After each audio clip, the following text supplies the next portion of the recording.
আসসালামু আলাইকুম এভরিওয়ান। আজকে আমি আপনাদেরকে নরসিংদীর এমন একটি জমিদার বাড়ি সম্পর্কে পরিচয় করে দিব যার গল্প আজও অনেকের কাছে অজানা। চলুন ঘুরে আসি সেই ঐতিহাসিক জমিদার বাড়িটি। হ্যাঁ, আমি বলছিলাম রায়পুরার সেই ঐতিহাসিক আমিরগঞ্জ জমিদার বাড়ির কথা, যেখানে সময়ের চাকা 100 বছর পেছনে থমকে গিয়েছে। আমিরগঞ্জ জমিদার বাড়িটি মূলত 1919 সালে নির্মাণ শুরু হয় এবং এর কাজ শেষ হয় 1925 সালে। এই বাড়িটি প্রতিষ্ঠার পেছনে ছিলেন তৎকালীন এলাকার প্রভাবশালী 3 ভাই, সদরউদ্দিন ভূঁইয়া, হাজী মোহাম্মদ আলী ভূঁইয়া এবং হাজী মুন্সি সাহেবুল্লাহ ভূঁইয়া। তারা মূলত পাট এবং ঠিকাদারি ব্যবসার মাধ্যমে প্রচুর ধন সম্পত্তির মালিক হন। তৎকালীন ব্রিটিশ শাসনামলে ব্যবসা ও প্রভাব প্রতিপত্তির কারণে তারা জমিদার হিসেবে পরিচিতি লাভ করেন এবং এই বিশাল অট্টালিকাটি নির্মাণ করেন। বাড়িটি নির্মাণে ইট, সুরকি এবং লোহার রড ব্যবহার করা হয়েছে। এটি একটি দোতলা ভবন। এর সম্মুখভাগে রয়েছে বিশাল বারান্দা এবং এর কারুকার্যমণ্ডিত থাম বা পিলার। এর জানলা এবং দরজার উপরের খিলানগুলোতে সূক্ষ্ম নকশা দেখা যায়, যা মুঘল এবং ইউরোপীয় স্থাপত্যের মিশ্রণে তৈরি।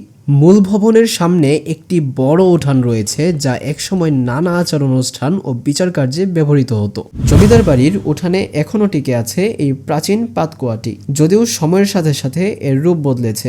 নতুন রঙের প্রলেপ পড়েছে এর গায়ে, কিন্তু ভেতরের সেই পানির ধারা আজ শুধুই ইতিহাস।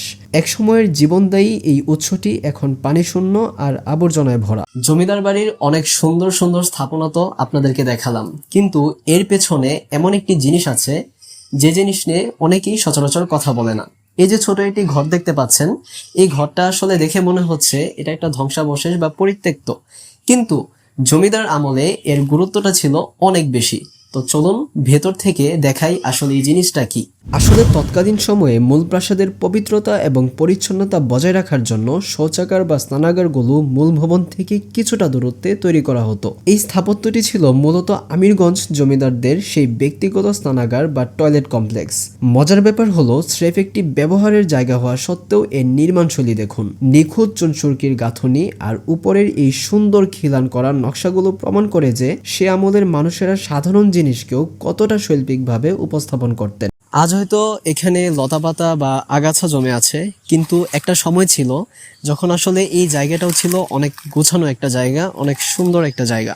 জমিদার বাড়ির আভিজাত্যের ঠিক পাশেই বিষণ্ণতার এই ছাপ।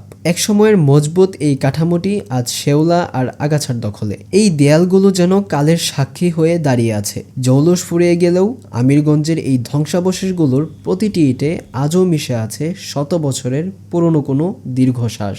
জমিদার বাড়ির মূল ভবনে প্রবেশের আগে নজর কাড়বে এই আলাদা ঘরটি। এটি হচ্ছে ইতিহাসের সেই বিখ্যাত কাচারি ঘর। জমিদার আমলে প্রজারা তাদের দুঃখ কষ্ট বা জমির খাজনা নিয়ে এই বারান্দাতেই এসে ভিড় করতেন। এই লম্বা বারান্দার কোনো এক কোণে বসে হয়তো নায়েব মশাই হিসেব কষতেন, আর ভেতরের ঘরে জমিদাররা মেতে থাকতেন গুরুত্বপূর্ণ সব আলোচনায়। স্থাপত্যের দিকে তাকালে দেখবেন এটি মূল বাড়ির তুলনায় অনেক বেশি খোলামেলা। উপরের ওই নীল রঙের নকশা করা কার্নিশগুলো বাড়ির আভিজাত্য আরও বাড়িয়ে দিয়েছে। একটা সময় ছিল যখন এই ঘরটা মানুষের গমগম করত। কেউ খাজনা দিচ্ছে, কেউ বিচার কার্য চালাচ্ছে। পুরো জমিদার বাড়িটি নিয়ন্ত্রিত হতো এই ঘর থেকে। কিন্তু এখন সময় বদলেছে, নাই কোনো সেই জমিদার, নাই সেই প্রজারাও।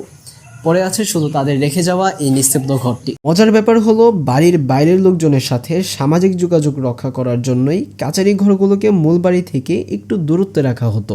এখন আসা যাক যাতায়াতের বিষয়ে। এই ঐতিহাসিক জমিদার বাড়িতে পৌঁছানো কিন্তু বেশ সহজ। নরসিংদীর যে কোনো প্রান্ত থেকে আপনারা অটো নিয়ে সরাসরি চলে আসতে পারেন আমিরগঞ্জ। অটোওয়ালা মামাকে শুধু বললেই হবে আমিরগঞ্জ জমিদার বাড়ি নামিয়ে দিতে। ভাড়া স্থানভেদে ভিন্ন হতে পারে, তবে আমরা জনপ্রতি মাত্র 10 টাকা ভাড়ায় এখানে পৌঁছে গিয়েছিলাম। অটো ঠিক আপনাদেরকে এখানে নামিয়ে দেবে। সেখান থেকে সামান্য এগোলেই পড়বে রেল লাইন, আর এই রেল লাইনটি পার হলেই দেখা মিলবে শত বছরের স্মৃতি বুকে নিয়ে দাঁড়িয়ে থাকা সেই ঐতিহাসিক আমিরগঞ্জ জমিদার বাড়ি।